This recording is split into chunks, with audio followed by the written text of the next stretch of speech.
Hi, everyone, and welcome to the special simulcast of the Neil Haley Show and Author's Corner. And I'm excited to welcome the host of Author's Corner, Frank Fiore. Frank, how are you? This is a learning experience, right? With these different authors, the things we get to learn, right? Oh yeah, we go far afield. It's really interesting. And anybody listening to our podcast can get a little bit of everything and stuff they wouldn't know. And this is your other podcast, too. Yeah, we're listening and finding everything. This is just the Author's Corner podcast, as Frank has relaunched it with me, and then it's syndicated on the Neil Haley Show. And my guest today is Michael Starr, author of Journey into Peace. Michael, how are you? And I appreciate you coming by. I'm doing great, and I really appreciate the opportunity to be part of your podcast here today. Absolutely. Now let's just jump in, and then Frank will ask the next question. I want to talk about Michael. Tell your background, because it's very interesting, your background and how you became an author after this. But this book really is what you've been working with your clients for years on in a lot of ways. Yeah, well, my background is I was born and raised in Pittsburgh, Pennsylvania, as I said earlier, and I went to the same school as Andy Warhol, so at Carnegie Mellon, and I did have my 15 minutes of fame in 1972 and canoed from Pittsburgh down to New Orleans. After that time, I was drafted, joined the Navy, became an officer in the submarine force, and drove nuclear submarines around for a number of years, and then left that. Was in locomotive maintenance with several major railroads, and have since opened up a personal coaching business, and I began the writing of my book, which actually took about 10 years. So, and while in business, I ran a $100 million a year production line. So I have some experience in the world of nuts and bolts and, getting real results. I've climbed Kilimanjaro in Africa. I like exploring and doing things that the normal person doesn't do, whether it be hiking in the Alps and those type of things. But probably my biggest, I guess, I don't know if you would call it accomplishment, maybe it would be transformation, is realizing along the way between the Navy and in the corporate world that there was a lot of suffering, and there was a lot of unnecessary suffering. And for the last 10 years, it's been my mission to find some way that I can contribute to reduce suffering and increase peace of mind. And the book is called Journey into Peace, a language for peace, progress, and healing. And through my experiences in business and in my home life with various things that I've had to contend with, I realized that there is a way to bring more peace with the past, progress in the future, and healing with the present. And the surprising result was that the everyday language we use has embedded with it really self-fulfilling prophecies that could lead us on a journey to success and a trajectory towards improvement, or can have us go round and round and accomplish nothing, or worst of all, have us walk off a precipice and cause greater harm.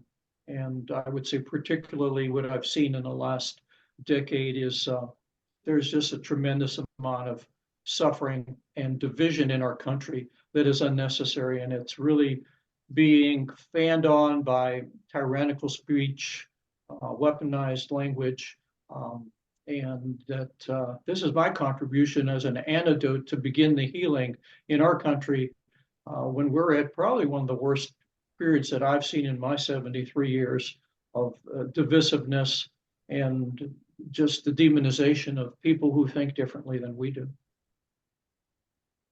Well, Yeah, Frank.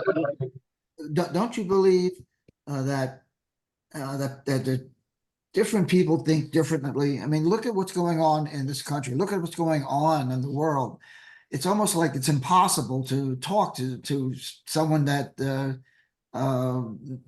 in opposition to you. They have a certain brain set that they can't comprehend your position, and I'm talking about both sides. I mean, what does language have to do with that? How do you break through to somebody in order to, if you want to have peace, right? How do you break through to your opposition that doesn't want peace, or thinks that you're the cause of the conflict in the situation? Well, really good question, and I would say that it begins with really interacting with people one person at a time. I would hope that you um, Frank, is that your name? Yes, Frank, that I could convince you that by improving your language, you could be more effective in interacting with other people. It kind of boils down to, let's talk about what our motivations are here. Are we looking for healing, or are we looking for hurting? Are we looking to be right? Or are we looking to do the right things? Are we looking to yeah, there's look good or do good? And so, it begins with, kind of looking at that motivation. And I've kind of divided up language into three areas: wise, empowering language, useless language, and dangerous and tyrannical language. So we ourselves, say we'll start with you, Frank, we begin with noticing the tyrannical language, noticing the dangerous language, and noticing the useless language, and to begin to communicate in a way that is more effective. And it begins with empathy. I have a term in the book. I have these states of being, and one is called EBC, symbiotic 3. It's empathy, boundaries, and compassion. And in order to be effective in working with people, we have to have some empathy for them, understand that given their DNA, their circumstances, their socioeconomic background, all the history, they couldn't help becoming who they became. But you really give me a good segue into an example that has been the most important example in writing this book. There is a Black R&B musician by the name of Daryl Davis. He's produced several TED Talks. He's written several books, and he's played with Jerry Lee Lewis, B.B. King, and he experienced some but severe racism as a young boy in the eastern part of the United States. He decided, he had a question he was looking to answer. How could someone hate me who doesn't like me, who doesn't know me? How could someone hate me who doesn't know me? And he went on a quest to understand it. And in his quest, he befriended, and it was a long process, the grand dragon leader of the KKK. He found a way to listen to KKK leaders, KKK memberships, going to their meetings because he was respectful towards them. He was respectful in a manner of understanding, trying to understand why did they come to believe as they did.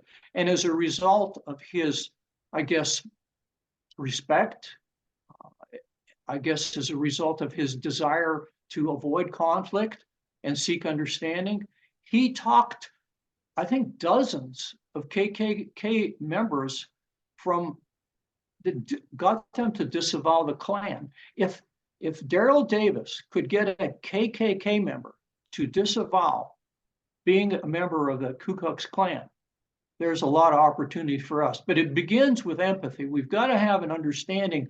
Hey, there's a reason people think the way they do. I may not agree with it. I may not like it. And let me just begin with trying to understand and asking questions, why do you feel this way? And coming across in a respectful manner. I think that begins the pathway to opening up a dialogue. There are what I call, and it's important to be aware of what empowering language is and what is not. There's a term I've coined called contra identities. We live in a time, and it's being promoted, that people have contra identities. Who am I? Who am I, Mike Starr? Okay, Mike Starr, I'm a father. I'm a husband. I'm a canoeer. I'm a hiker. I'm a author. That's who I see I am. But people have become increasingly caught up in this contra identity. Who am I? I am someone better than you because you're stupid. I am someone wiser than you because you're not too smart. I am a moral person because you're immoral, because you are a whatever. You are a racist, or you are a libtard, whatever it may be. So we have this growing trend that's been promoted, sadly, tragically, that people are identifying themselves in contrast to someone else. And I'm positive because you're negative.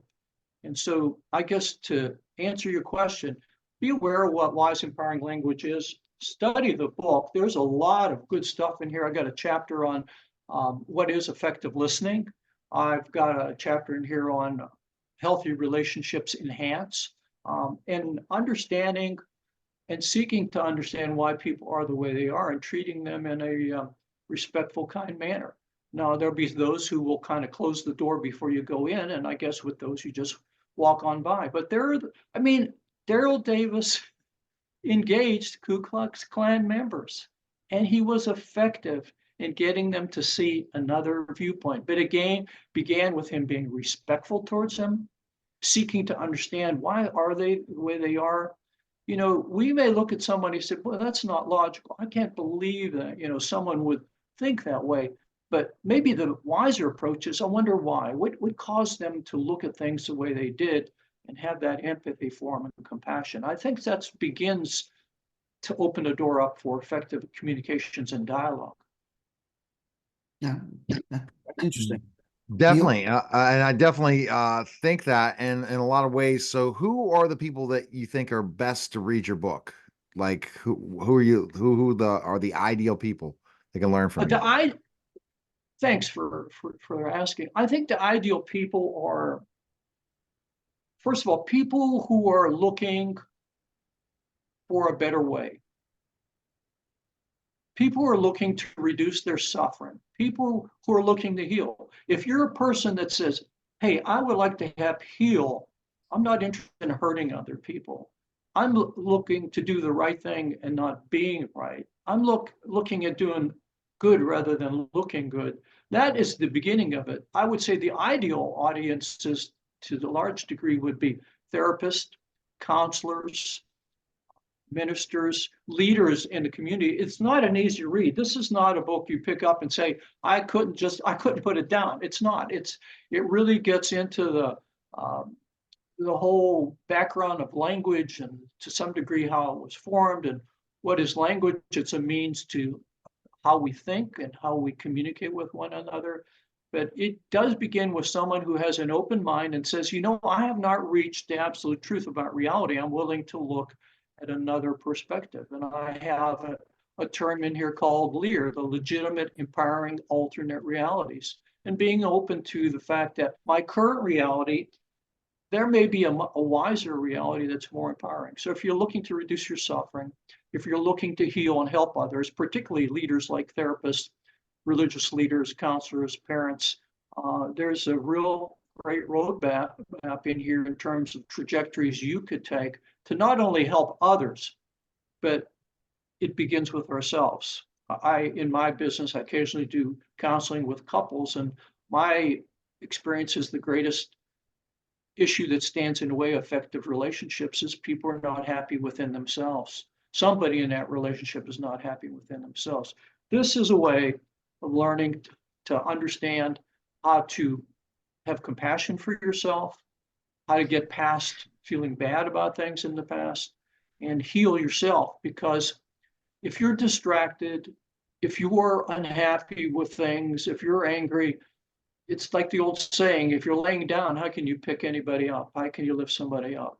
So that's a long-winded answer to, if you really have an open mind and want to find a different way, you're frustrated about the state of the nation, the state of your life and communications, your relationship with your significant other, it's, I think, would be a very helpful tool.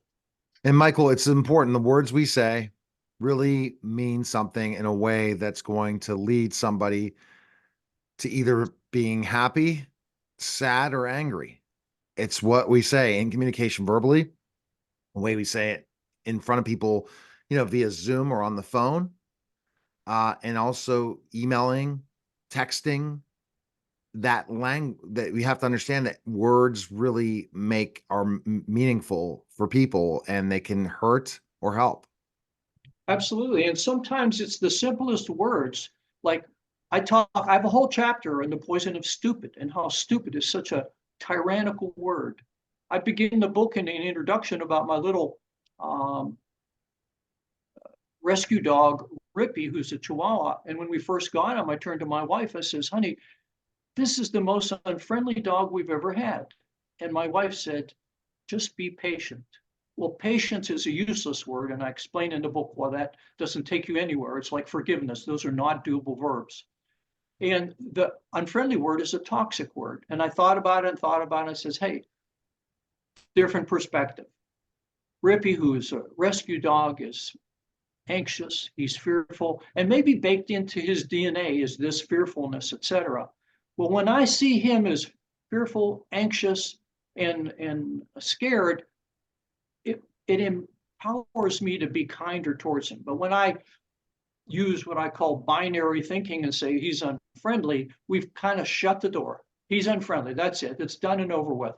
But I see him as this scared, anxious dog, and it elicits compassion and kindness and reminds me to, be slow with my movement and kind with my words. So yeah, simple words like stupid, unfriendly, forgiveness. Forgiveness is not a doable verb. I have a whole chapter that says forget forgiveness, go for self-exorcism. And I speak to how you can do a self-exorcism for yourself, not a spiritual or religious one, but a kind of just a regular one in understanding yourself and others. And you can purge yourself of anger, hostility, and anything that you harbor negatively towards someone or situation in the past in a matter of probably days, maybe weeks, as opposed to years of therapy. Someone once told me that one of the important aspects of therapy is the fortunes and the follow-up. It's like keep coming back and back, but no. So words are they're transformative, and there's a difference between happiness and sadness, success and failure, harmony and conflict. All right, Frank, one other question for Michael before we let him go. No, I think that what he's saying really makes a lot of sense. And I've also heard from other authors about that it's best to seek clarification as opposed to agreement. So you try and get an agreement, then you get into the negative area. If you're looking for clarification, it gets into what Michael is saying about listening to other people's position and have them understand what they understand so that he can understand it. So yes, I agree with a lot of things that Michael is saying. Michael, best place people sorry. I agree with the clarification, and I would add to that understanding. Really seek to understand, why is this person as they are? There's a reason. It may not be a good reason. And when you reach that understanding, then you have your empathy. And if you can, they have that old talking stick method where the Indian chiefs sat around, held a stick, and they would not relinquish the stick, and they had the right to talk until they were heard by everybody. So when you have understanding and you communicate, I understand you, I get you, I may not agree with you, that is where it transforms. That's where the door opens. And people are desperate. They are so thirsty to be understood. Hear me, understand me. Here's what I have to say. And if you can convince them, I understand you, I get you, I understand you are the way that way, and I can see why you feel that way. Then the door is open to communications, and that's where the understanding and compassion lead to building healthy and effective relationships, and you're in a position maybe to be a little bit more influential. All right, Michael, best place people can find information on you, purchase your book, and learn more about you. Where can they go? Thank you. Well, Journey into Peace, a language for peace, progress, and healing. Just look on Amazon, Journey into Peace, Michael M. Starr, and make a good gift to someone who's doing a little suffering themselves also. All right. Thanks again, Michael. Appreciate it. All right. That's special simulcast of the Neil Haley Show and Author's Corner, guys. Take care.